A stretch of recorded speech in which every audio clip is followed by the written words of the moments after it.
Hey, all, welcome back to the Fire and Water Cooking Podcast. I'm Darren, and today we have a special guest, Ms. Patty Sharpe from the Woodshed and Sharpe Gourmet Cooking Wood from Orange County, California. Stay tuned for our guest, Ms. Patty Sharpe. Smoking, grilling, getting hot and hotter, sous vide and chilling from fire and water.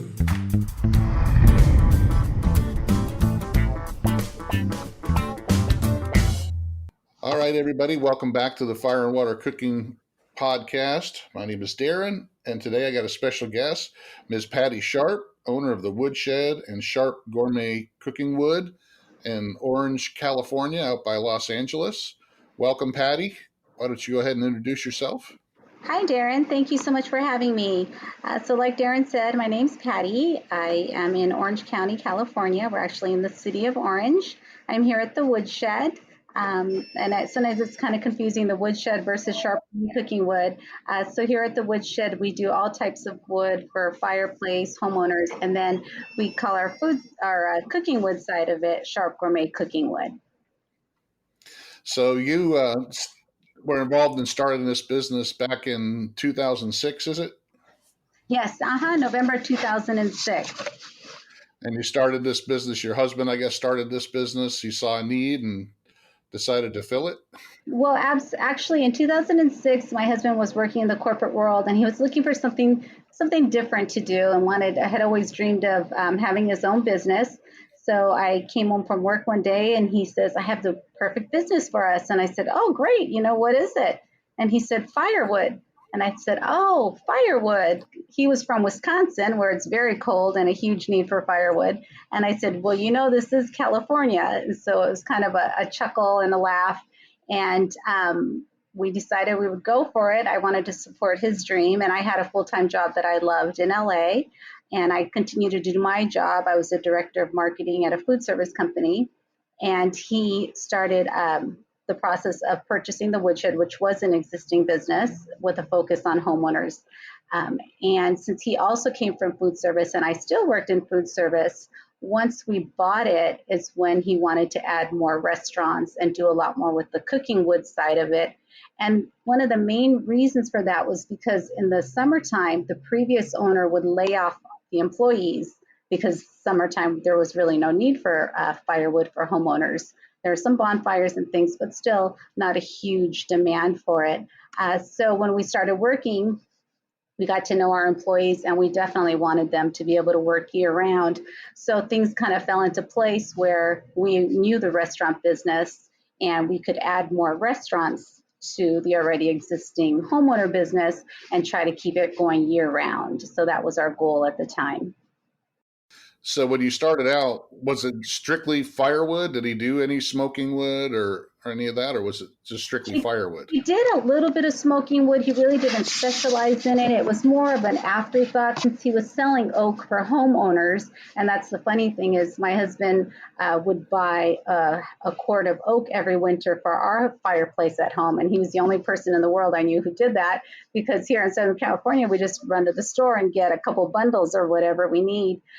So his focus was definitely on homeowners. And since he knew you could cook with oak or almond or citrus, the previous owner would just do a little bit of that, just had a few restaurants that he was selling to, but not a huge amount. So when we came, we wanted to maintain those homeowners, but then really get into the cooking wood side of it. And at the time, it was mostly restaurants and then some customers who would walk in and purchase it for their own use.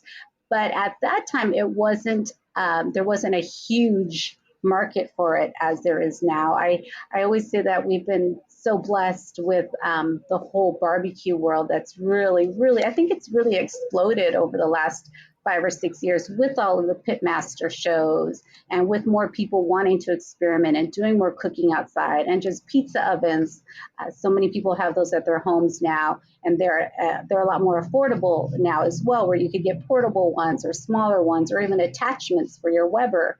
There's just so much more options for cooking with firewood. So I think that's helped evolve our business greatly, and just getting more involved in that side of it. And it's such a fun part of it because it's experimenting and it's constantly learning and changing and growing along with our customers. We learn something every day from our customers. I live in Tampa, Florida, so it's kind of hot down here, and we don't really have a much need for a fireplace.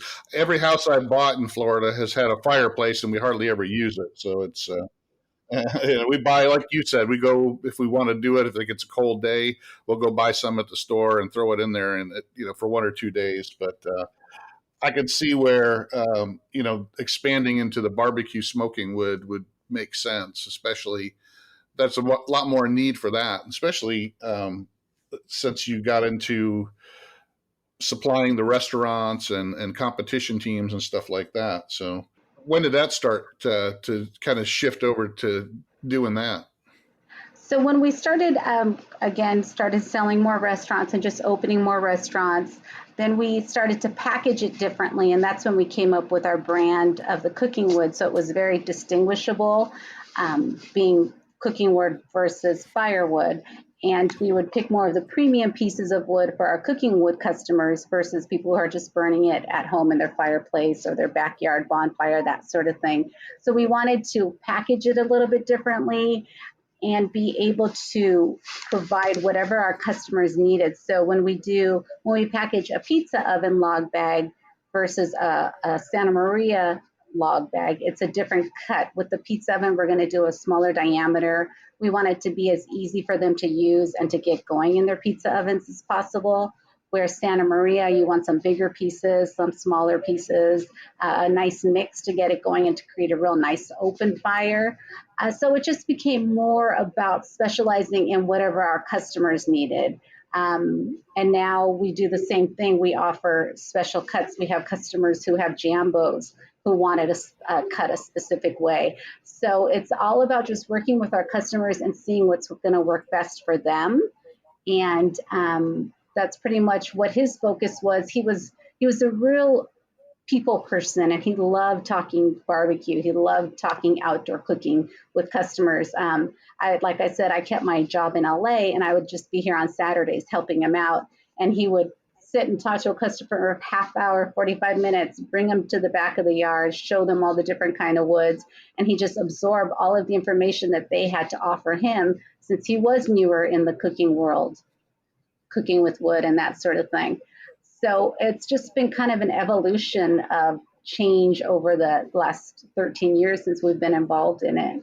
I just kind of want to touch on your husband, because I noticed on your website he did pass away a couple years back, and you have a memorial on there for him. And I can't imagine, back in 2011 when this happened, that you had to take over this business on your own after having him do most of the work, and you just had to all of a sudden take it on by yourself. It was really that I think was the hardest thing. It was really his dream and his vision.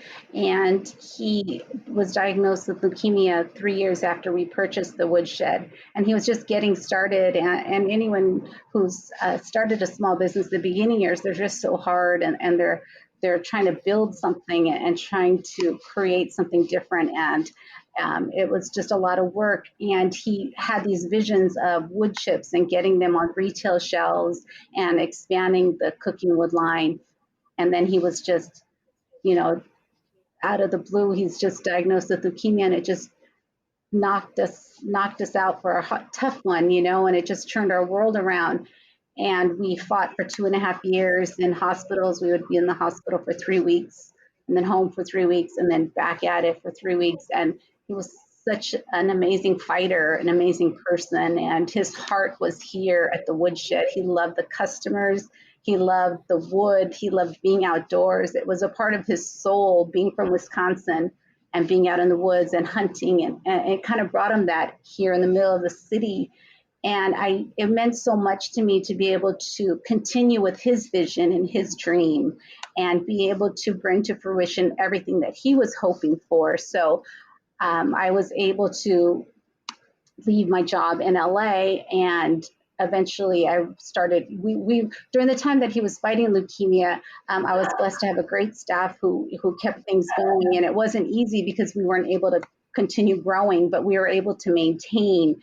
And we're just very blessed and grateful for that, because the woodshed meant so much to him, and it gave him hope, and it gave him something to fight for, something to look forward to going back to.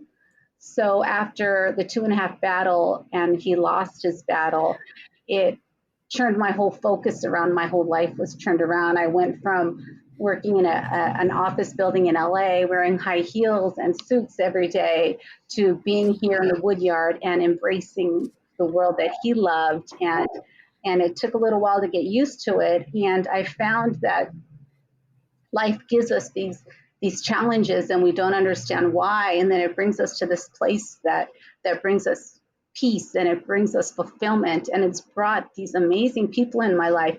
It's crazy. And I never would have dreamed of it before working in it, but the barbecue people are some of the most wonderful people in the world. And I've been able to make so many friends in this world of barbecue and family. And it's just, with the tragedy, has been a great blessing, because being here at the woodshed, I'm very connected to my husband, and his name was Mike. And I feel that he's helping me complete his vision and to enjoy this great business that he started. This was all his dream, and I wouldn't be any part of it if it wasn't for him and the vision that he had. So I'm very, very blessed and very, very grateful.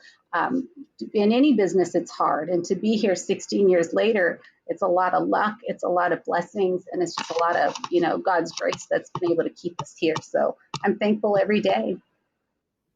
I first heard of you. I watched one of Harry Sue's videos where you were doing a class at a barbecue competition, I guess, on the smoking wood. And I kind of got interested, and I looked up your website, and then I found that, and I said, well, I definitely got to have this lady on, because, not only is she working a great business dealing with these barbecue guys, and the business looks great, and what she went through, I just, it just amazes me the strength that your husband, and they passed that strength on to you. It looks like that. Thank you.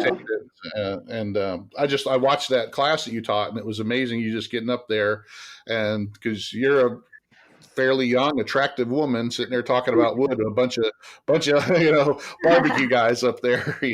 So it really touched my heart when I read the dedication to your husband on the website as well. So, thank you, Darren. So how do you like getting involved in these competitions? It looks like you have your own competition team as well now, right? So we do. We actually have 2 teams. They're really great people. They were customers. Now they're my family. I adore them. So we have Team Woodshed, and we also have Sharpe Gourmet Cooking Wood team. And we've been blessed to be able to go out. And again, this is where I meet so many wonderful people. And just being in the barbecue circuit, it's really a barbecue family who wants you to succeed. They want to help you. We were at one competition, and our pitmaster for Sharpe Gourmet Cooking Wood forgot some of his rubs, and everybody's willing to help. Everyone's shuffling and looking, to help and give him whatever he needs. It's one of those things. I was surprised, because it's not a competition where they don't want you to do well. Everybody wants you to cook your best food, and then when you get that call, you've been helped by so many people, and barbecue people mentor each other, and it really is a beautiful thing. Yeah, that's what really attracts me to Harry Sue. I mean, I've talked to him several times, and I had him on my podcast a few weeks back, and I watched his videos, and I've watched him interact with other YouTube guys, and just the way he presents himself and how he wants to spread the love. He doesn't want to keep secrets and not tell you how he wins. I mean, he's open and very helpful and very dynamic and very high energy as well. So he's one of the most amazing men. I actually took Harry's class years ago, and it blew me away. I wasn't expecting the class to be what it was. I thought it was just like, you go in, you cook, you learn some methods and things, but it was so filled with the love for barbecue and giving back and just human kindness. And Harry's a great example of that. And he's one of my favorite people in the world. And I listened to his podcast, your podcast, when he was on it. And he's so gracious and he's so giving, and he really does want everybody to do well. And he's been so kind to us and recommends our wood to his class. And yeah, he's one of the barbecue greats in my book. Yeah, he's offered several times to fly to my house and cook for me. So Definitely take him he's up on it. He came here and cooked for our crew a few months ago, and it was just absolutely amazing. He's so good. well, he's got the same type of love for cooking overall. It's not just barbecue; is just the thing he does the best. I guess he wins the competitions, but he loves just cooking in general. And if you've watched some of his YouTube videos where he interacts with some of the other YouTube guys, he takes, you know, he could throw just a big pile of food like it chopped. He could throw a big basket of food, and he can make something great out of whatever is in that basket. He'll Yeah, make something great out of it. so good. That's very true. He sure can. So, do you supply a lot of the competition teams in the California area with your wood? Yeah, we do. A lot of the Southern California teams we do. We're very grateful to know them and consider them, a lot of them, friends. And again, they teach me so much. And just we talk and we try different things, and we'll try different cuts of wood. And it's all, I always say, it's just a learning process. You keep growing and can change it up. You can mix different types of wood, and it's just experimenting and find what you like best, what works best for the judges, which is definitely different than what works for your friends at home. So you have the woodshed, which is like the retail side. Is that just storefront, and then the Sharpe Gourmet Wood is your online business? Right. So the woodshed is actually our storefront. This is where we have piles and piles of wood. This is where we bag it. And then Sharpe Gourmet online is sharpegourmetcookingwood.com. So that's when we'll ship out product. It's a smaller package just because the cost of shipping is so expensive. So we do a smaller bag of chunks that we can, ship anywhere in the country. We do some chips. We do a smaller box of pizza oven logs, but the big heavy logs themselves, they're really hard to ship just because of the weight. So that's mostly local people will come and pick those up from us. We have some retail stores that are carrying some of our different chunks mostly, and some of the more retail that's more focused on barbecue competitors, they'll carry like the logs in their stores as well. Now, is most of your smoking wood kiln drying, or is it naturally dried, or how is it dried? No, we don't kiln dry anything. We just naturally dry it here. And when we further split it for pizza oven, again, the smaller it gets, it's going to dry even more. But we have some customers who really want it green. They'll call in and say, oh, I want hickory, but I want it green. I want more smoke, different things. So it's one of those things I always say it's a tough business because there's no real right or wrong. There's no, bring in a pallet of bags and ship it out. We hand pack everything, like I said, and we listen to our customers. They'll call, a lot of customers will call and let us know they're coming, and they'll tell us, I want it greener, or I need it really dry, or, last time it was a little too dry for me. So we just take notes on everything, and it's very specific to different customers. And again, we stay away from the kiln drying because we think a little moisture, it's going to give it a little more flavor, and it dries in the natural process of the California sun. That pretty much dries it a lot too. So is all of your wood sourced from California? Most of it is. We try to stay as local as possible. Like red oak from the Central Coast, Santa Maria area is just amazing. So a lot of it comes from Southern California, Central California, but there's certain woods that we don't grow here, so we have to bring it in from Oklahoma or Texas. Those include pecan, post oak, and hickory. So those we get by rail, and we bring those in. So those are a little bit, sometimes they're harder to keep, especially hickory. A lot of people like hickory. So sometimes, especially in the winter when there's weather issues, getting it from those areas, sometimes it can be a little tough as far as the supply, but we definitely always try to keep everything in stock. So what is your number one selling smoking wood, let's just say, overall? Probably, I think pecan. A lot of people really like pecan. They like the smoothness of it. They like the versatility of it. pretty much you can use it with anything.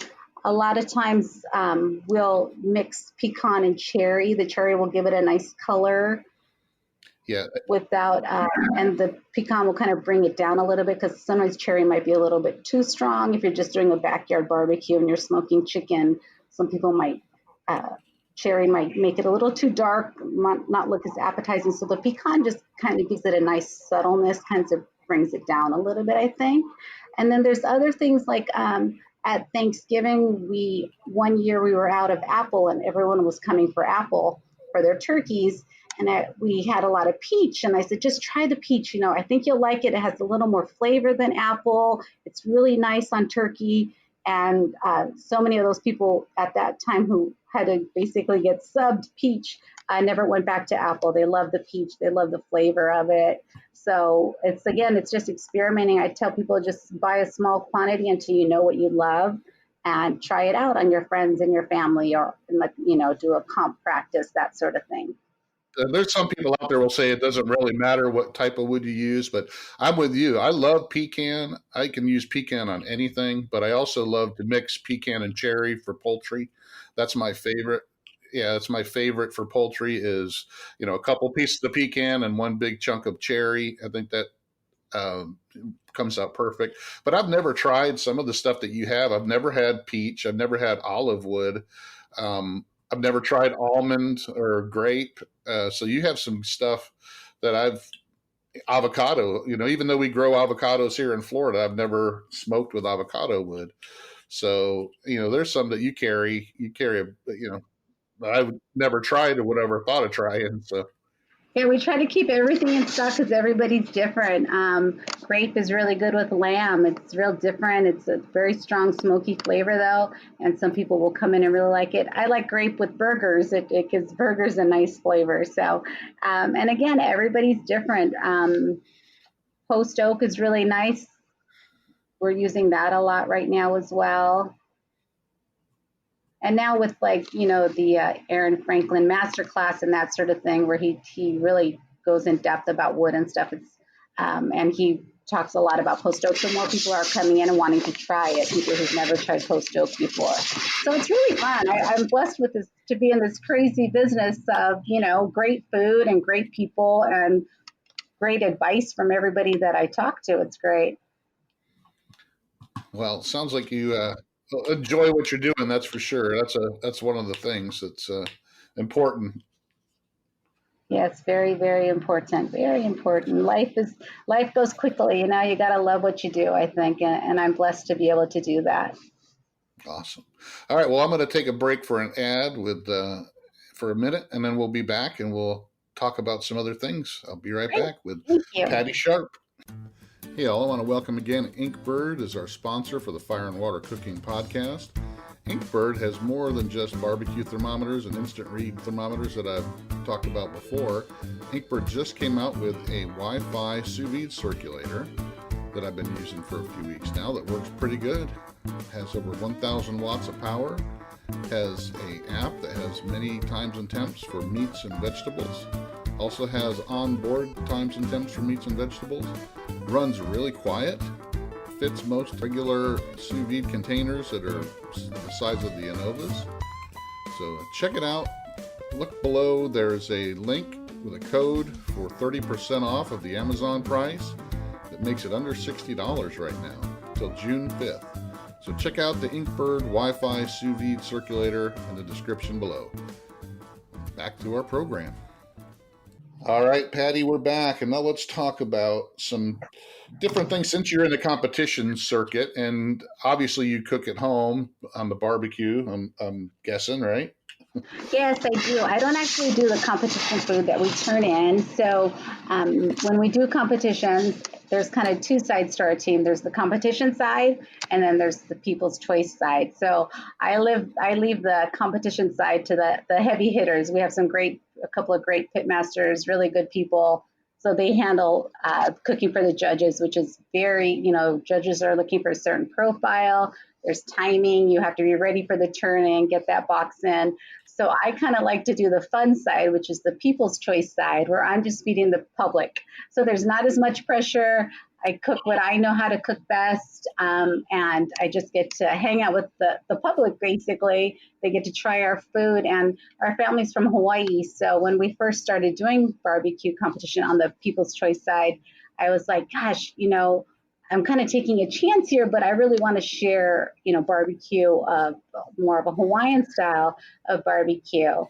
So I talked to my mom, and we got her recipe for like Kahlua pork and chicken teriyaki, beef teriyaki. And I was like, we're just going to go for it. We're going to see. People might hate it. They might love it. We'll just see what happens. So we still do like tri-tip and throw that in. So there is a more regular barbecue, but we also do Hawaiian barbecue. And it's turned out great. It's fun. People like it. It's a little bit different. And again, I have the easier job. I just get to cook for the people instead of the judges. Yeah, it sounds like that's the fun side. I definitely like trying different kinds and different styles of cooking. I think people get locked in sometimes on thinking barbecue is just brisket, ribs, and pork butt. But it can be so much more. That's why I love. I have Kamado grills, and you can pretty much cook anything you want on that. You can bake bread, you can make chili, you can do any kind of cooking. That's leads to this question: what's your favorite kind of cooker as far as a smoker or barbecue grill? Well, I like to use them all just so that I'm kind of familiar with the questions that come up. So I have the Big Green Egg also. I love the Weber Summit. It's a great cooker, really consistent, really strong. I go to that one a lot. I like the Santa Maria grill just because it is the open flame. I love to do tri-tip on that. Um, we have a couple of barrel smokers. We have the pit barrel and we have the Huntsacker. Those are both super fun too. All of you, like you said, you have a lot of different ones as well. I kind of go to them for different things.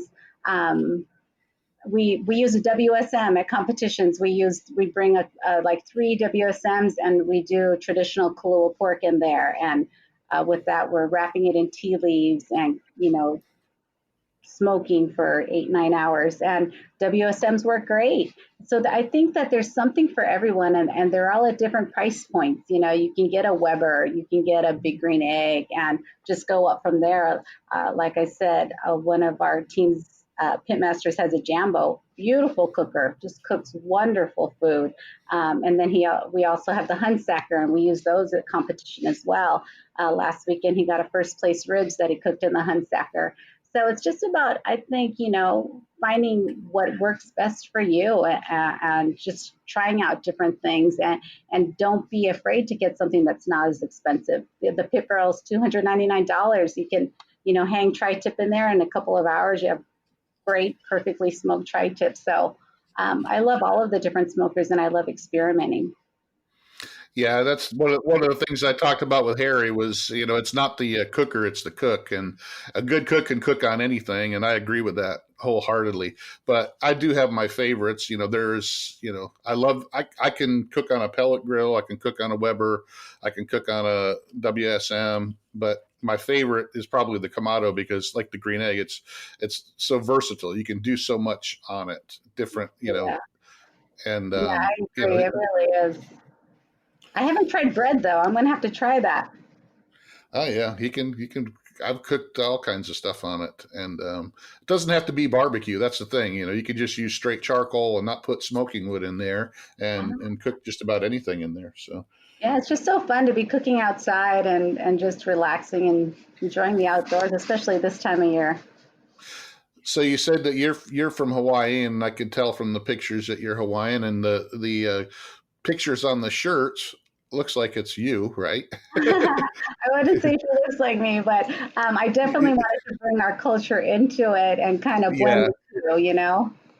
right. And so it looks like you actually made your own rubs as well, and you got a Hawaiian style or California style. What's a California style rub? So California style is really it's really focused on tri-tip. So it's a tri-tip rub that's really good. When we do People's Choice, we always serve tri-tip. That's the only thing we put on it is the California style, and everybody absolutely loves it. But it's really general purpose. My mom uses it on absolutely everything. She uses it on her eggs, and it makes me laugh. But it's just an all-purpose, all-around rub. But its focus is for tri-tip. So, in Florida, we can hardly find tri-tip because it's not a big thing here. I can find brisket anywhere. I can go to Costco or whatever, but it's really hard to find tri-tip. Um, it's just not it's not an East Coast thing. It's California and Arizona. I guess it's all over the place, and I guess you can find it fairly easy in Texas, but it's starting to become more popular. But if I get it, I have to go to either a restaurant supply store or I have to order it online or you know ask a butcher to order it for me. So, It's a very California. It's very like Santa Maria, Central Coast, California. They started it up there, and it's great. I love it. it's one of my favorite cuts as well. I mean, it's very it's similar to picanha. Some people confuse the two, but because it comes from fairly close. One's from the top sirloin, one's the bottom sirloin. So Uh-huh. they're very very similar, but they're not the same. But so I can get picanha or top sirloin pretty easy because we have a big Latin population here, Cuban and Uh-huh. South American. So they a lot of Brazilians. So I can find that anywhere. But tri-tip's just kind of hard for me. Right. You guys have a lot of great food down there.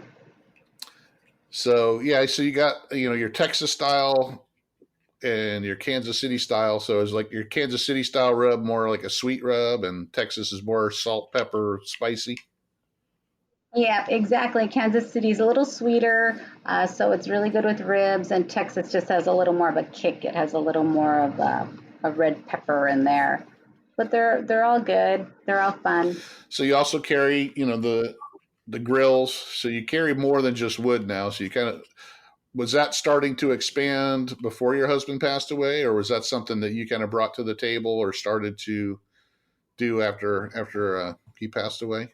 It was actually after, it was when I started, when we got the barbecue teams going and being out in the competitions, I got to meet a lot of the other teams and the pitmasters. So then I started to slowly bring in their rubs, like Big Papa Smokers. Sterling's been a great guy. Steph was simply marvelous. And I just started to bring in the rubs of the people that I knew personally. And I've tried their rubs, I've tried their food. I know how awesome they all are. Luton Booty's another one, Sterling Smith. Cucamonga cattle. So they're the only rubs that we carry, and of course Harry Sue. After I took his class, I had to bring in Harry Sue's because his rubs are all great. But the only rubs that we carry are the local competitors, people that we know personally, and they're all really great rubs. And then we brought in a couple of them from Hawaii, just because I wanted, of course, again to bring that culture into it. So I was on a trip with my mom visiting family in Hawaii, and we went and tried different rubs there. So I have a couple of the Hawaiian rubs as well. Now, when did you start selling the grills and the smokers? He brought in like a Kamado, so he had that here. And then it was after he passed that we brought in a lot of other ones. It was kind of one of those things where he wasn't able to get to where he wanted. He knew he wanted to bring all these things in, but everything was kind of put on hold once he was diagnosed with leukemia. So I was very blessed that we had talked about these things and I knew the things that he wanted to do and just to be able to expand on those more. He would be so excited of all the things that we have now and he would just love experimenting with everything. Yeah. So let me put you on the spot one more time. What's your favorite thing to cook on the grill or smoker? But on the smoker, my absolute favorite thing is because it's different and it's one of those things that I've done so many times that I can do it without even thinking. It's definitely Kahlua pork. It's one of those things that it reminds me of my childhood. It brings back great memories. My family, every big event, like graduations, that sort of thing, we would always cook like a whole pig. So I never have tried a whole pig yet, but the Kahlua pork kind of brings me back to that. And the process of being able to do it, wrapping it in the tea leaves and my mom teaching me how to do it, that's definitely my absolute favorite thing to cook. Just because it takes time. And I always think of Harry's class, when I'm wrapping it, first I wrap the tea leaves, then I want to wrap it in foil. And he says, to hug it and give it your love, like let that love go through it. And I always think of that. And I cook it with a great amount of love. So that's definitely my favorite. So I'm going to ask you if you could email me that recipe. Absolutely, and it's super easy. It's the best part of it. Because I've never made that, and it sounds the way you described it makes it sound so delicious that I want to try it. So And it's interesting because we in Hawaii they have the wood. The most common wood is kiave, and it's very expensive to transport it here. I used to bring in a little bit, but just the cost of getting it across the ocean is tough. But it comes from the mesquite family, so I use mesquite, and mesquite usually gives such a strong flavor. But it's really nice with the Kahlua pork. It works out perfectly. It's probably because it's wrapped in the tea leaves and then the foil, so it doesn't give it like a strong bitter smoke flavor. It's just enough, and it's really nice. yeah, I normally don't like mesquite at all. I think I for back when I first started cooking barbecue, I think somebody gave me a bag of it, and I used it to cook pork butt, and I threw the whole pork butt out because because it can get mesquite can be bitter and oily, kind of leave an oily aftertaste in your mouth. Yeah, that's what I always think is bitter. It usually gives a real bitter taste. Yeah. It's very true. So I mean, it's good if you're cooking a steak, something you're cooking quick, but you don't want something slow on the mesquite, Yeah, for a long time. I know it's true. It's true. But But for some reason, it just works. It must be because it's wrapped in so much. And since I'll do that a lot in the big green egg if I'm doing it at home. So I'm using charcoal and then just like 4 or 5 chunks of it. cool. All right, so let's go back to the wood again because that's your specialty. And for me, watching your class, that's what your kind of passion was, just watching you teach that class and go over the different woods and how to pair them. I'm going to go down a list here that's on your website, and you can kind of tell me, you know, give me an idea. So let's talk about alderwood. I know alderwood's kind of really mild and sweet. So what would you? Yeah, it's really mild. Anytime I do salmon, I'll use alder. It's really, really nice. It just gives it a nice, real soft, sweet, smoky flavor. It's never overbearing. I'm one of those people who's always doing a million things at once. So sometimes I'll leave it in too long and like, oh my God, I forgot my salmon. And it's not over smoked. It's really, really nice. Yeah, and I would just kind of want to touch on this because I think a lot of people, I bring this up a lot on my Facebook page and group that a lot of people don't understand that wood is used as a seasoning, just like salt, pepper, any other type of seasoning, any other kind of rub.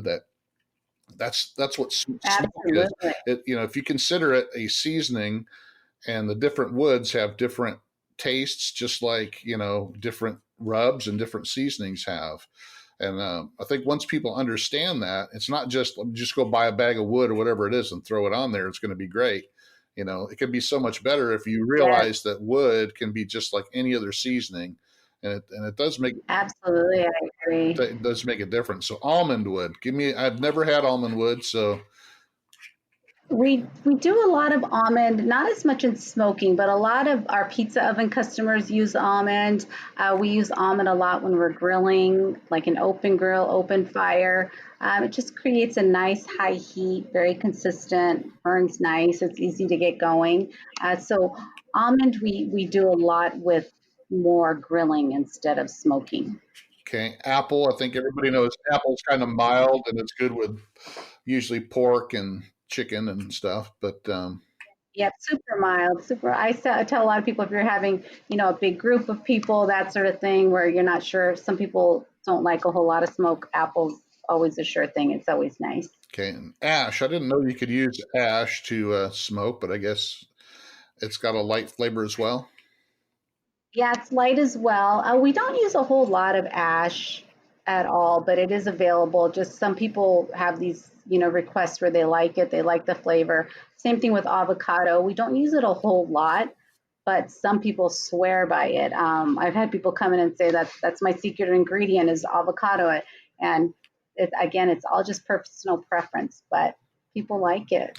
And we'll just skip avocado because I've never had it, so I don't know. And it looks like it's kind of a medium flavor, like maybe kind of in the around what pecan is. But I know cherry. Cherry, I like cherry, and I either use cherry by itself with like maybe only one little chunk, or you don't. I don't like to overuse it, but I also like to mix it with pecans because I think it gets that little sweet accent to the pecan smoothness. So Yeah, and I like the color that it gives me. It just gives it a nice golden color, but it can be over smoked with cherry. So I'd say the same thing. Mix it with something to get a little easy on it, but it is a really nice flavor. right, or if you just like use one chunk, I think that's people don't understand too that you don't need to put a whole pile of wood in there. If you Yes, cook it with charcoal, you put one or two chunks of wood in there to smoke. That's more than enough sometimes. I agree. Yes, absolutely. So you got one listed as just citrus. So I guess it would be like orange or lemon or lime, kind of all lumped in the same. Yeah, all lumped together. They all kind of burn similar. Usually we have orange available here. It's just more readily available.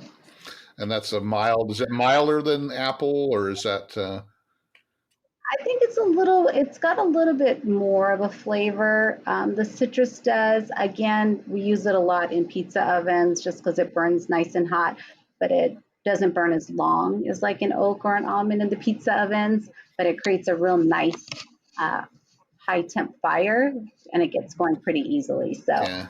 that's what we use it a lot for here. We use it in our Santa Maria grill sometimes.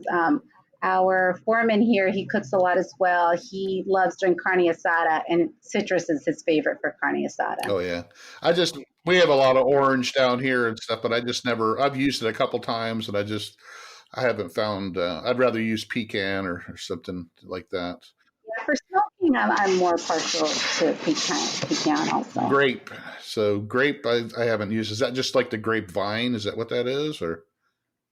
Sometimes we get like, there's some pretty big pieces in like grape stalks and that sort of thing. And again, some people who are doing lamb are really want that grape. They want that authentic flavor of grape when they're doing a whole lamb.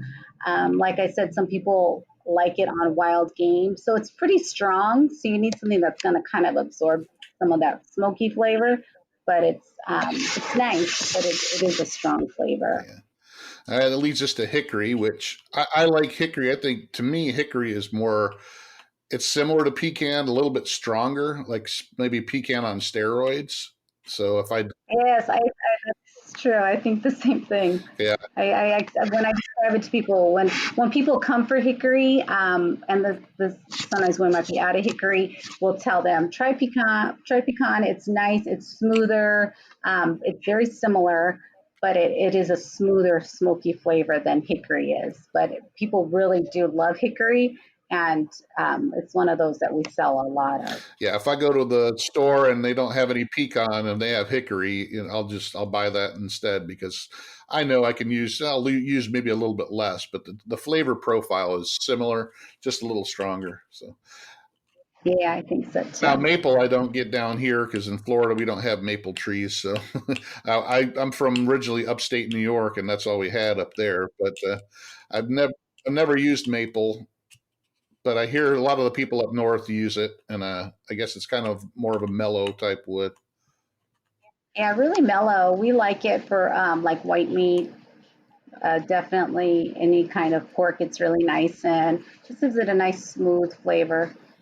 And mesquite, we already talked about mesquite. I mean, to me, it's good for grilling steaks or something that you're cooking fast, but I really don't like low and slow on mesquite. It just has that Right. bitter, strong. It, Like I said, to me, it's got an oily type aftertaste if you use too much of it, especially. So yeah, I think so too. now, I definitely agree with that. now where I get confused, and I don't know, in Florida we've got about 8 different, maybe more than that, um, different varieties of oak, and none of them are post oak or red oak or white oak. We do have some white oak. I think all pretty much to me taste the same. So Yeah, we see, so here, like I said, red oak is grown primarily in the Central Coast, Santa Maria. It was really brought to the forefront with tri-tip. So tri-tip is really good with red oak. It's very interesting because it is a much stronger flavor than the white oak. So if I tell customers if you want versatility, if you want to be able to use with everything, go with the white oak. But if you're doing tri-tip or beef, go with the red oak. You'll have a little more flavor, and it's just with tri-tip, there's nothing better. And then the post oak, And we didn't always carry post oak. Just probably in the last few years, we got more people requesting it again from all the pitmaster shows and the shows that take place in Texas. So we started adding that to our hickory orders coming out of Oklahoma or Texas, and people really really like it. Pitmaster Ed from one of our teams, he is absolutely hooked on the post oak right now. He loves it for brisket. He loves it for ribs. He really sees a difference in the flavor in the post oak versus the white oak.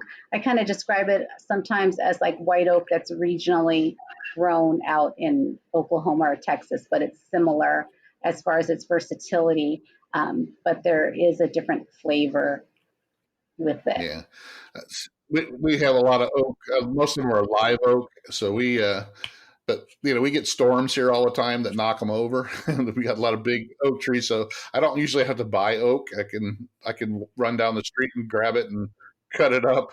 Matter of fact, I have a pile of oak right outside my house because last year our neighbor's oak tree fell over, and I took about 5 or 6 big branches and cut it up. So olive wood, that one's kind of fascinates me too. I've heard people cooking on that. I've just never done it myself. But Yeah, it is again, it's one of those that we recommend a lot for pizza ovens because it burns really, really hot, hot, hot, hot. That's what we sell it mostly for is pizza ovens. Some people do buy it in chunks and like to smoke with it. Again, it is a stronger flavor, so I tend to tell people more to grill with it or to put it in pizza ovens, but some people do like to smoke with it. hmm, And it's one of those things that's like a real common wood that they use in Italy, of course, and Greece. So sometimes it's more like regional recipes. People really want to use the authentic olive because that's what they use out there, or in the Mediterranean cooking, that sort of thing. So there's definitely a use for it out here. People really like it. But again, mostly I see it mostly for pizza ovens. gotcha. And peach, you kind of discussed that earlier about it's kind of a lighter like apple. So Yes, that's actually one of my favorites. It's a little bit sweeter, a little mild, just nice and smooth and sweet. I really like it. and then we got the pecan. We discussed that too. And pecans, like I said, that's my go-to. I buy whenever I see a bag of pecan, I buy it, and because I know that's going to be my favorite wood. Between Absolutely. And that and it goes with everything. goes with everything. And walnut, we don't have down here either. I mean, when I was in upstate New York, we had walnut trees all over the place. But it looks to me like that's kind of a strong wood as well. Yeah, it's very strong. I would usually just recommend it for wild game Yeah, because it is very strong. I think it's a little overwhelming, but again, it's just people's personal preference. gotcha. Well, I think that kind of runs through those. And like I said, that's one of my favorite things to do is explain to people that, wood can be a seasoning just like, smoke can be a seasoning just like any other seasoning you have. And once people realize that, they can really start getting into barbecue a lot more. And instead of just thinking about it as I'm going to go throw, pork butt on, and it's just, any kind of wood goes in there and any kind of rub. I mean, once you start really thinking about it and tasting the difference, and that's like we were talking about earlier, when you can mix some of the woods like pecan and cherry with poultry. I think that's one of my favorites right there. Is when I'm putting a chicken on, I'm going to put a piece of cherry and 2 chunks of pecan in there because it turns out amazing. And anybody that comes to my house and eats that will tell me, "Wow, I've never had chicken like that before." So, I totally agree. It's such a great mix, and that's kind of how you can create your own. Like you said, people come over to your house and they love it, and it's a very distinct taste that they don't usually get anyplace else.